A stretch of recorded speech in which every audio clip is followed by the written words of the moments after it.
नमस्कार साथियों, स्वागत है आपका आपके अपने YouTube चैनल अग्नि कंपटीशन पर। उम्मीद करती हूँ हम सभी स्वस्थ होंगे, अपनी परीक्षा की तैयारी अच्छे से कर रहे होंगे। डिक्टेशन स्टार्ट होगी 5 सेकंड के बाद। स्पीड रहेगी 90 वर्ड पर मिनट और 5 मिनट की डिक्टेशन रहने वाली है। कॉमा विराम आपको बोले जाएंगे जो एग्जाम के पर्सपेक्टिव से बहुत इंपॉर्टेंट है। डिक्टेशन ज़रूर लिखें। आपने अगर और डिक्टेशंस नहीं लिखी हैं तो वो भी आप हमारी प्लेलिस्ट से लिख सकते हैं और चैनल को ज्वाइन कर सकते हैं। चैनल को सब्सक्राइब कर लें, वीडियो को शेयर कर दें। डिक्टेशन 5 सेकंड बाद स्टार्ट हो जाएगी। Ready, start.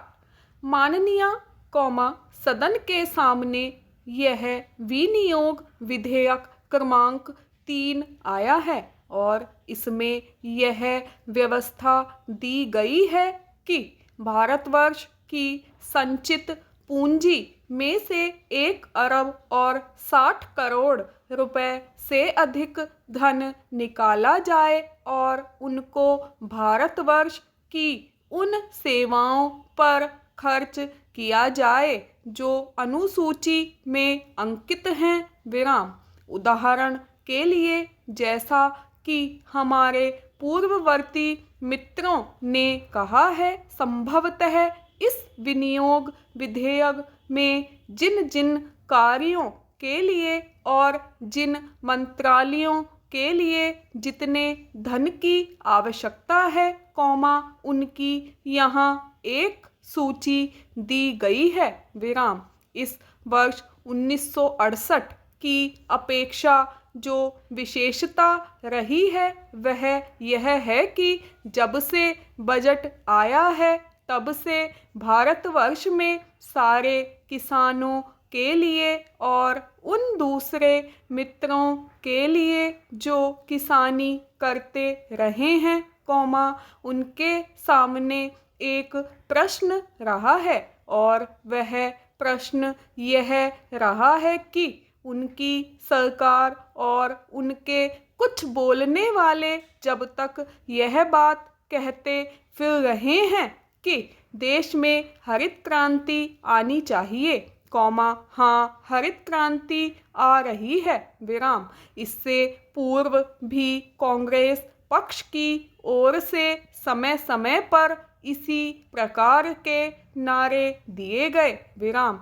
कभी यह भी कहा गया कि आराम हराम है, कॉमा कभी यह कहा गया कि जय जवान जय किसान और अब तीसरा नारा हरित क्रांति का आया है। विराम। हम समझते हैं कि इस नारे में कोई दम नहीं है। विराम।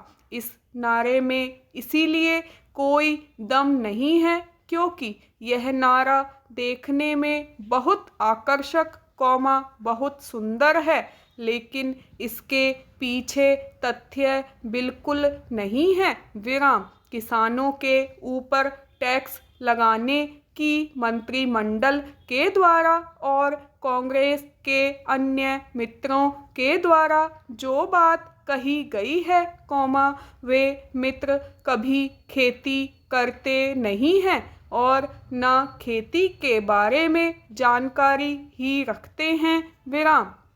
आदरणीय, कॉमा भारतवर्ष में खेती का जो सबसे बड़ा प्रश्न चल रहा है वह 2 बातों के ऊपर आधारित है और यह कृषि की समस्या न होकर खाद्य की समस्या भी है। विराम।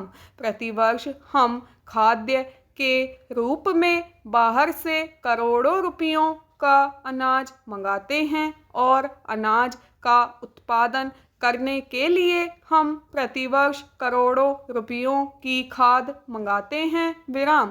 कांग्रेस सरकार की तरफ से गत 20 वर्षों में हमारे सामने बार बार कहा गया है, कॉमा यह बात दोहराई गई है कि अब भारतवर्ष में हम बहुत जल्दी खाद्य के मामले में आत्मनिर्भर हो जाएंगे। विराम। हमको खाद्य की चिंता नहीं करनी चाहिए, लेकिन कांग्रेसी मित्रों ने जितने जोर जोर से यह कहा कि हम खाद्य की समस्या सुलझा रहे हैं, उतनी ही खाद्य की समस्या उलझती गई है। विराम। जनसंख्या की जो बात कही जाती है उसके मामले में हम यह निवेदन करते हैं कि एक बार परिवार नियोजन के बारे में और जनसंख्या के बारे में जब सारे संसार में चर्चा चल रही थी तो हमारे योग्य मित्र श्री शीलभद्र याजी को याद रखना चाहिए कि उस समय रूस के पत्र प्रावदा ने आलोचन करते हुए क्या लिखा था। स्टॉप। विराम।